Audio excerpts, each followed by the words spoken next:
2003. He received the Chapman Award in Biology, the Department of Physics Award, right? Ready for a quiz? Yeah. All right. And the Barrett Award for Excellence in Humanities. He graduated from the University of Florida College of Medicine in 2007. He received the Academic Perfection Award for a 4.0 GPA during his freshman year.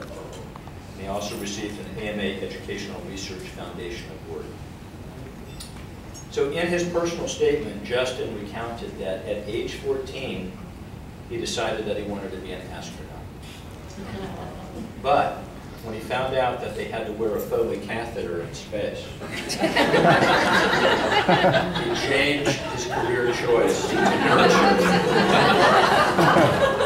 He puts the Foleys in now.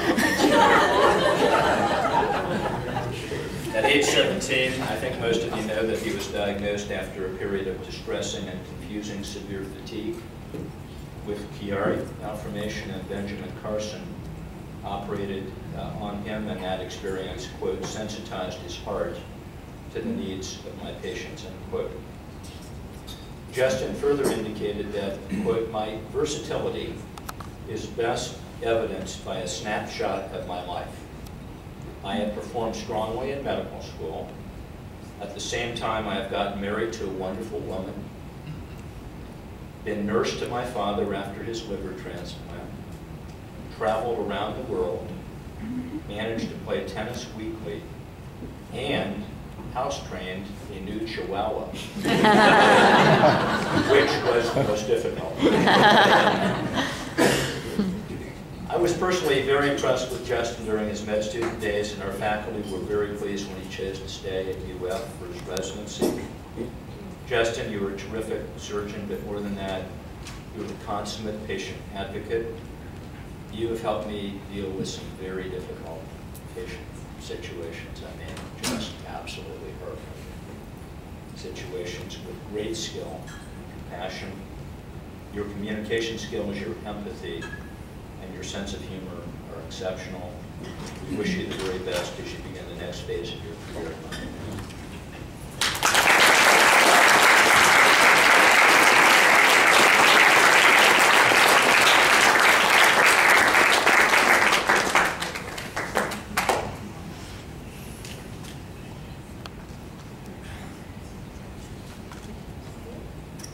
Chicken. Oh, it's wrong.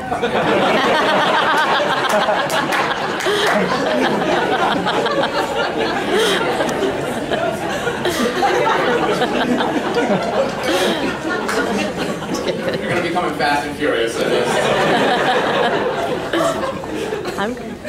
This isn't part of the speech, but I have to point out a couple of those things. We since got rid of the Chihuahua. We gave him to my in-laws. I don't take it anymore.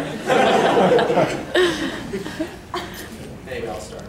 Good evening, and thank you, Dr. Friedman, distinguished faculty, staff, family, friends, alumni, other very classy people, and my in-laws for being here. It's a very special day. I am truly grateful that you are here to support me and Bridger and to see the fruits of your labor. It is the people that I will remember the most, because the people are everything. Some past graduates have spent time talking about the training as an abstract thing, comparing it to extreme sports, or even getting your driver's license. I think that was Mike Lynn. This left me feeling three things. One, the sports I play must not be very extreme, because I would never compare neurosurgery training to a round of frisbee golf or an hour of Zumba with Christy. Two, getting a driver's license must have been a lot tougher for some of us than And third, the training and everything leading up to it is not a thing or a series of passive events happening to us. It's just people.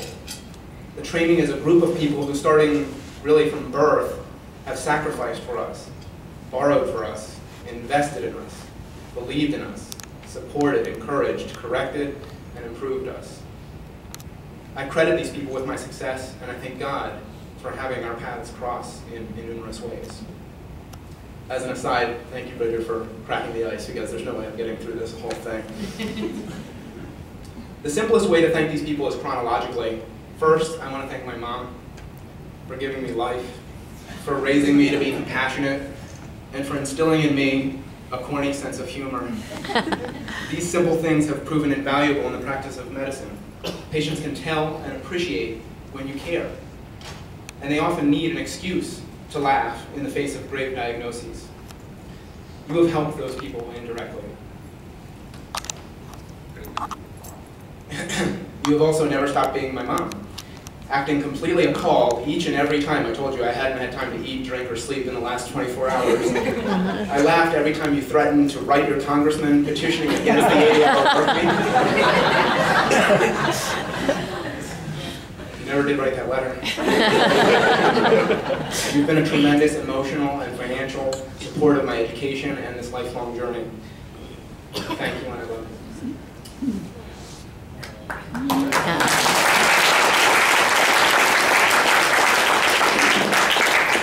right, here we go.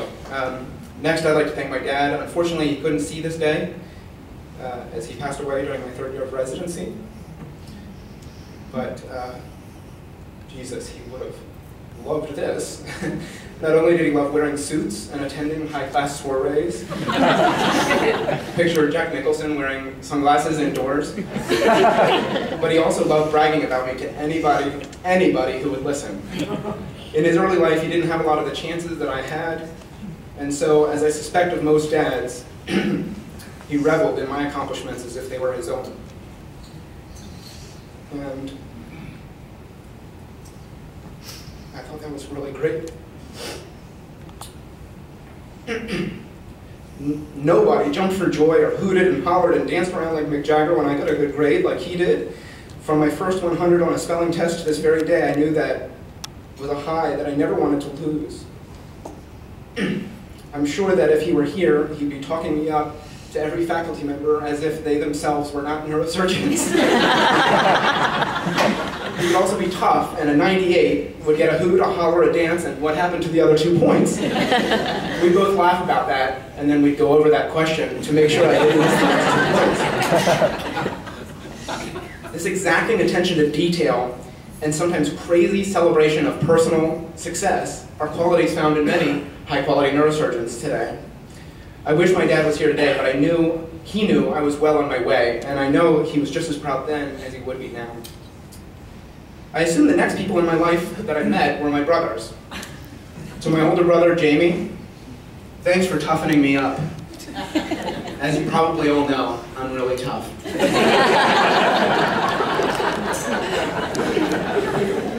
But actually, his years of taunting and inflicting pain did prepare me for some insanely stressful moments in residency. Your name-calling readied me for the tirades directed at me in the OR. Your punches prepared me for the physical strain of call. You're dressing me up as a woman in full makeup and inviting your friends to come over and laugh at me. I'm not exactly sure how that helps me.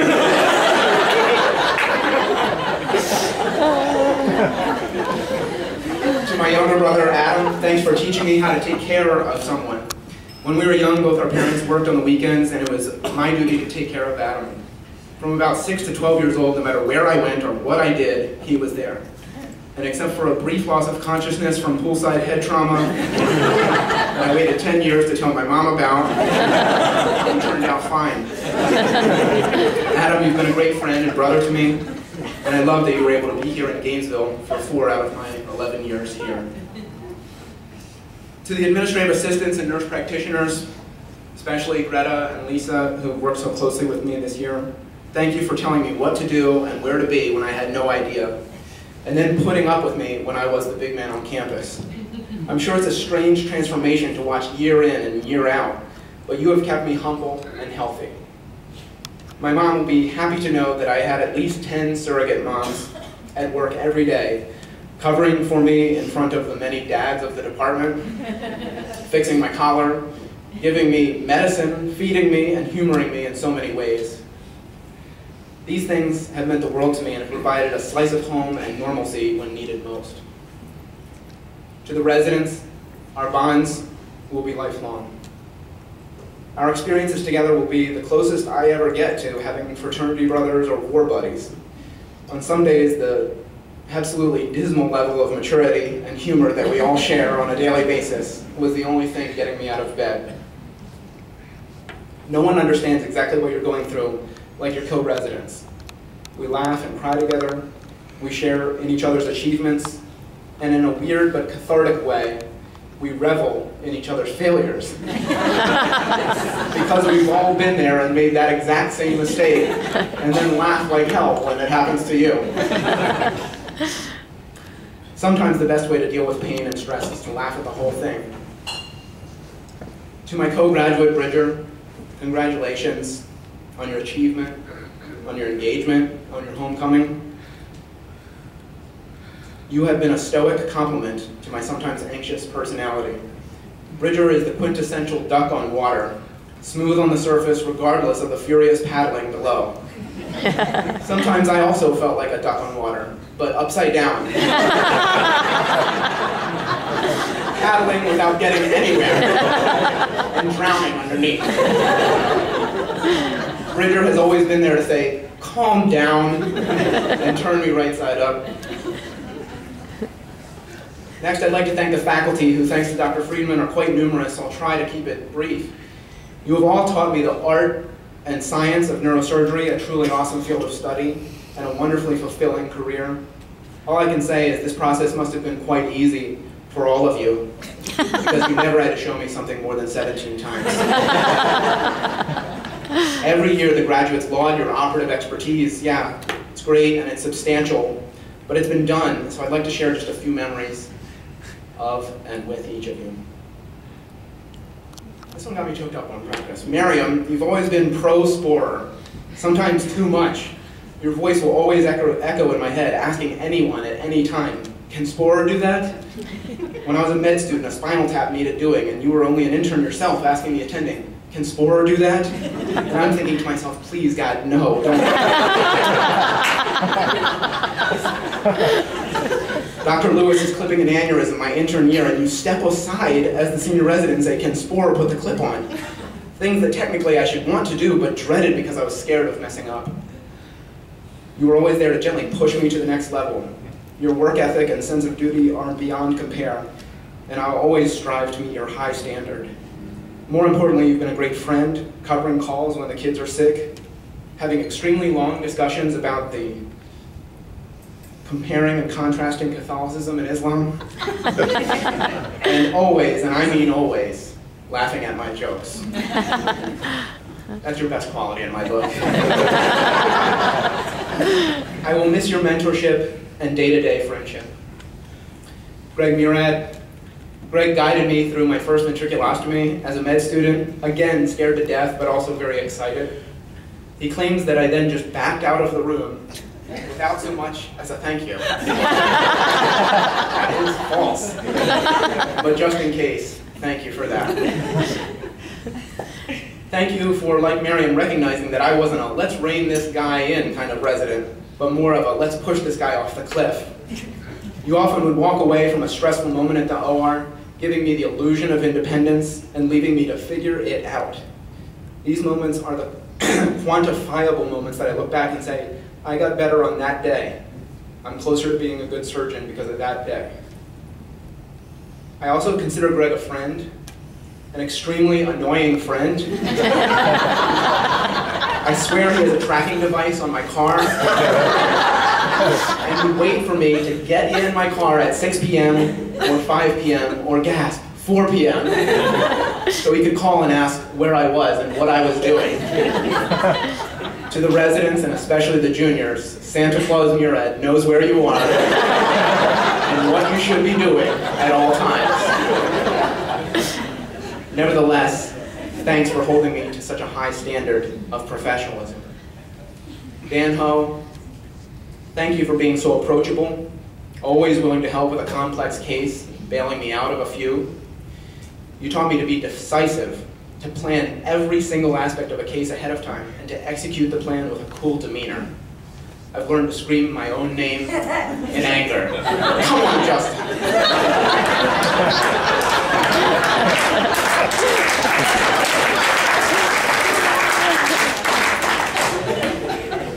You always also made me feel like less of a man because I could never contribute to your 8-hour conversations with Frank about the NDA during our cases.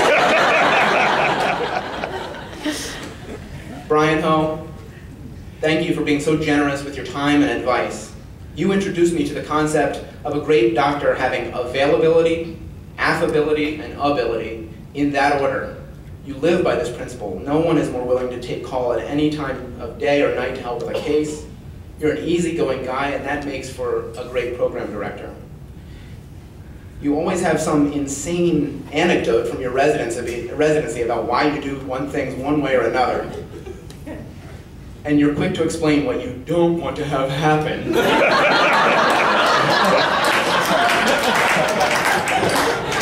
I make fun of it, but it is a skill that I'll carry with me. When making a decision, imagine the worst possible outcome, and then work hard to avoid that, no matter how improbable or impossible it is. Spiros isn't here, but thank you for being the other new guy. Oh, he is here, great. Thank you for being the other new guy, someone I could commiserate with on bad days, and someone I could joke around with on good days. You have been a great resource for me personally and professionally. I was always reassured when I saw your monster truck in the parking lot, because then I knew there was someone in-house willing to back me up in any situation. It is invaluable to have another young guy on faculty who knows my skill level and tailors their advice to that knowledge. I admire your willingness to do any kind of case, and your breadth of interests. Thank you, and be sure to visit me in Miami. It seems like your kind of place.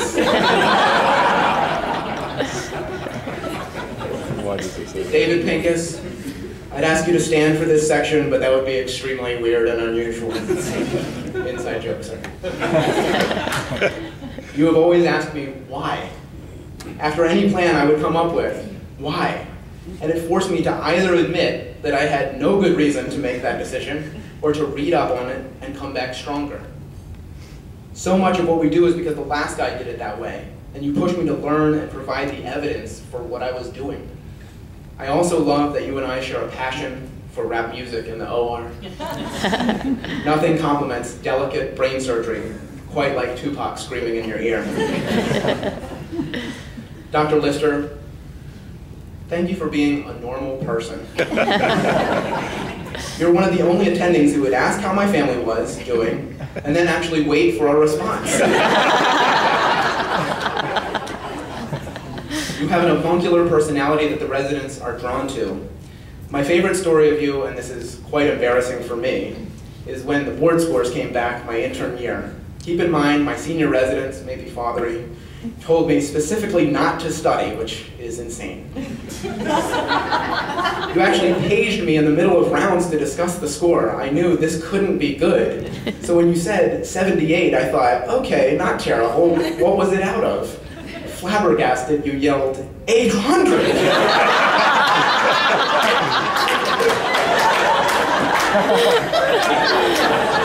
Oh, Dr. Lister, that's not very good. No, Justin, it's not. I felt that I let you down, and I hope that my later, more respectable scores made you proud. You changed the way we teach residents as program director, and that legacy will live on. Steve Roper, you get the Most Improved Award, that's for sure. I really do love this guy now, but as a junior, I would beg the chief resident to make me the GIMP instead of being in the OR.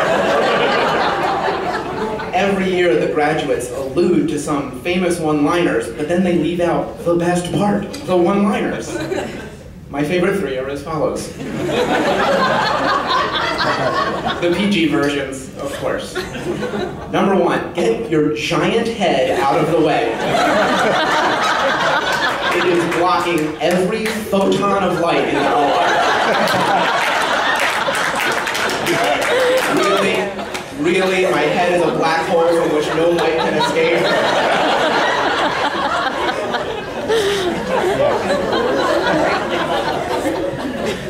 Number two, after a particularly bumbling case, you said, I have some advice for you. Get better. I took that constructive feedback and read up on getting better. Internet search and everything. 3, I broke 2 knots in a row, and you said that I was never going to graduate, and that I would be a 50-year-old resident, still assisting you while being a member of AARP. Somebody back there. Christy. Chris. Well, here I am, Doctor.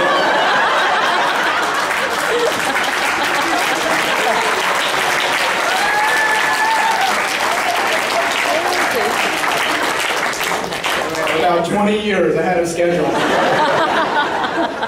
When I became a senior, I learned to disarm him with jokes. And when I was chief, I flat out antagonized him, calling his office, claiming to be with maintenance, and there were odd smells coming from under his door. Or saying I was from the IT department and we're getting very bizarre web traffic coming from his IP address. His response was classic. I'm reading the Gainesville Sun, but I promise it's nothing weird.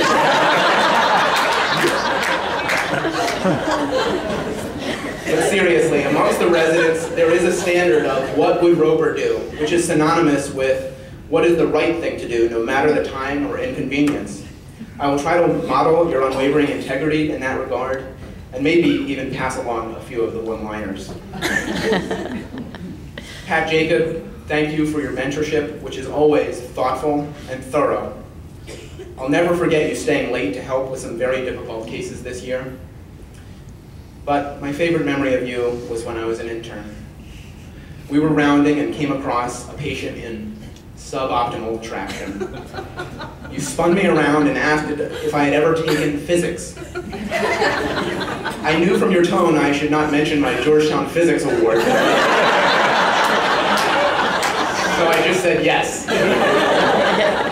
You asked what a vector was, and was surprised and really annoyed when I said a force with a direction. You asked if that was the correct vector, and I guessed no, because why else would we be having this conversation? You asked, who put on the traction?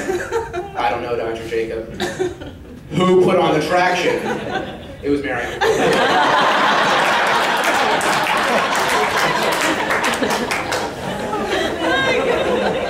You said, I don't care if it's the chief.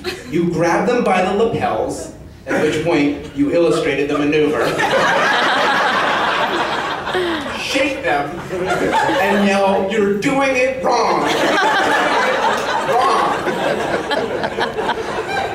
My fear must have been palpable, because then you put your arm around my shoulder and walked the full length of the hallway in that awkward position. I kind of prefer the lapel shape. Thanks for always keeping my full and profusely sweating attention. I do have to take a moment to share the advice I've gotten from my family on how to deal with difficult attendings. My dad told me to yell back, listen, I know you're scared of this operation, but don't you dare take it out on me. Deal with your own psychological problems. I can only imagine how this would have gone over on a Freedom Friday. My father-in-law, who's here tonight, told me to say, all right, take it easy, don't go nuts. And then later, pulled him aside in the office and explained, listen, Doc, I'm trying to learn here, and I can't do it with you screaming in my face. I think I'd get about halfway through these monologues before I died of a heart attack. Kelly Foote, you have been an amazing mentor to me in every aspect of neurosurgery, not just DBS. You are a perfectionist among perfectionists, so when you let me move on to the next stage of an operation, I knew that I had attained the highest standard.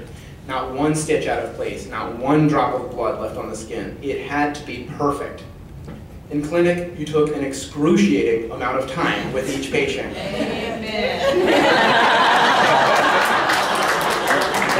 But I learned just how much that means to them. They didn't mind the wait as long as they got their hour.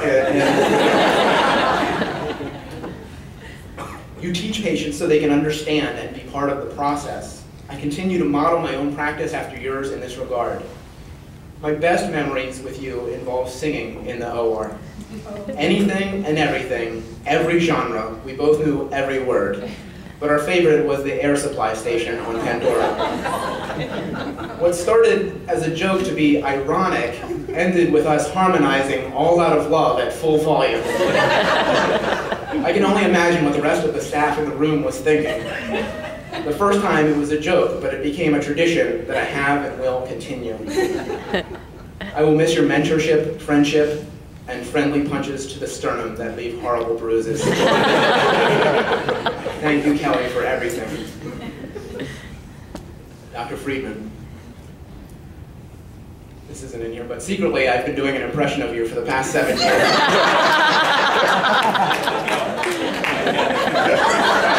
But I don't think you've seen it. As a med student, you told me that UF was the best program in the country. And having just completed it, I completely agree. I was convinced that you had no idea who I was for the first 3 years. But Mike Lynn assured me you did, and told me to be grateful that my name was nowhere near the front of your brain. There are so many things that can be said about your leadership and no-nonsense teaching style, but one simple interaction can sum it all up. I was struggling one day in the OR, and you took me aside and asked, "What the hell is going on?" I was stressed and scared and mostly disappointed with myself. You calmly said, "Listen, you're going to be a great surgeon. You know how to do these operations, right?" I said, "Yes." "Then just do it." Just do it. It sounds simple, but it was a revelation for me. Stop worrying, stop doubting, just do it. The training is in place, the studying is done, the knowledge is there, now perform. It was like a Jedi master bestowing this cosmic advice. In addition, I believe I was the first guinea pig to be on the chairman's service, which is the equivalent of being the senior, junior, intern, nurse practitioner, and secretary all at the same time. It was a lesson in continuity of care, in the real everyday practice of neurosurgery, and in time management. I think if neurosurgery doesn't work out, I would make a great personal assistant. But I would have to work with someone a little warmer, more encouraging, less demanding, like Vladimir Putin or something.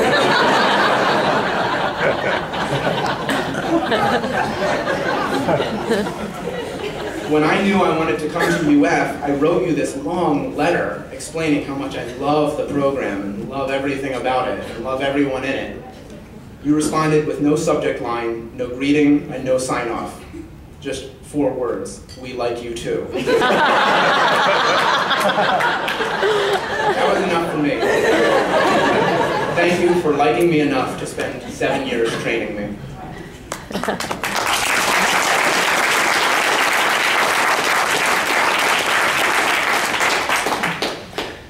Lastly, to my wife, Christy, words really can't describe what you mean to me and how much this moment is yours as well. You and I have been waiting for this day for so long, and each year the graduation ceremony has been a marker in time for us. This is our 8th ceremony, and I remember when I was the incoming intern, you and I turned to each other and couldn't fathom the year 2014 and where our lives would be on this day. Well, here we are, and our lives could not have changed any more than they have during our time in Gainesville. For you, Christy, this is particularly bittersweet. When you arrived in Gainesville 15 years ago, you were 18 years old, college freshman, a girl. I guarantee that that girl, wearing her crop top, doing a keg stand on a Tuesday night,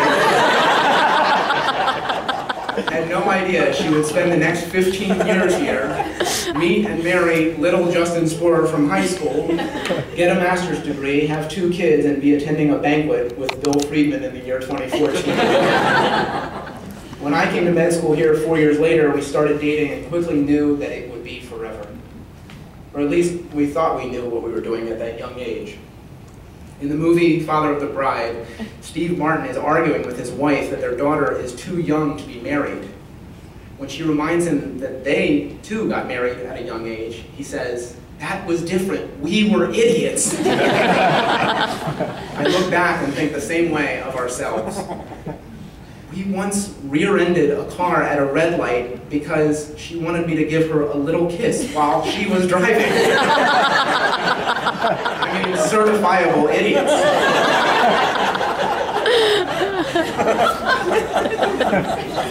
But because of time, work, experience, and 2 beautiful children, we've matured at least a little bit.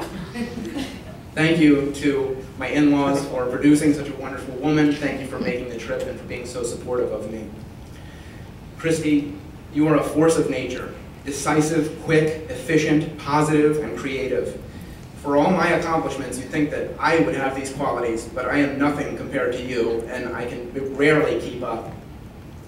Your shining traits have been a beacon of light in some very dark times. Only the other mons, or ladies of neurosurgery, can understand these dark times.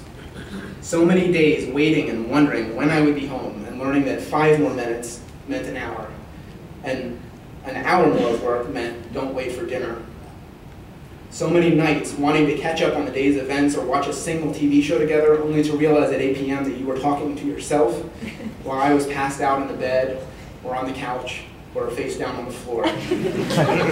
So many canceled plans because of last-minute schedule changes. So many other plans that were just never made because you knew better than to ask me to switch a call. Birthdays, holidays, vacations with family, and other milestones spent alone or skipped altogether. Some of these times were unpleasant, to put it lightly. She rarely gets unpleasant. But you always quickly moved on and tried to make the best of the situation. I remember you packing up the kids and coming to visit me while I was on call, often bringing me homemade dinner in tinfoil. When I was a junior, this usually ended with me stopping by the car for 2 seconds just to pick up the food. Or worse, keeping you waiting for an hour and then never showing. If the roles were reversed, I surely would have killed you. When I look back at our family photos, I'm amazed how often I'm wearing scrubs. There are Christmas photos around the tree, and there I am in scrubs. Cameron's recital at school, scrubs. Trick-or-treating with the kids, scrubs. Announcing the birth of Cade, yup, there I am in scrubs. I have since switched to a uniform of slacks and a polo shirt. But the scrubs are photographic evidence that for 7 years I've been in a constant state of getting ready for work, working, or just getting back from work. Christy, you have endured not only seemingly endless work hours, but then having my off time, every event and every dinner interrupted by work phone calls, running the list, or checking an x-ray. I have run the list, literally, in a car, on a boat, on an airplane, in the pool, at the beach, and basically anywhere I was supposedly relaxing or having fun. You have accepted this and learned to shut the kids up real fast, and then make a game of guessing if I was talking to someone junior or senior today, based on my tone. You always got it right, because apparently I think I am so cool when I'm talking to a junior right now. And I sound completely whipped when I'm talking to a lieutenant. Your impressions of both are hilarious. Yes, sir, right away, sir. Sacrifice after sacrifice, you have stuck by me, encouraged me, and taken care of literally every aspect of my life. Name anything that a grown man should be doing for himself, and you have already researched it, planned it, and done it for me, while I devoted all my energy to residency. I still don't know how much our light bill is, when my next oil change is, or my own shirt size. You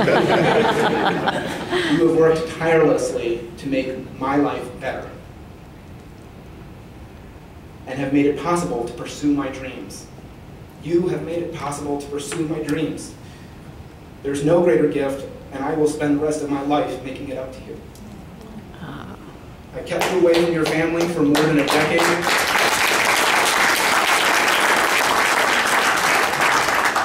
I kept you away from your family for more than a decade, and it is time to bring you back.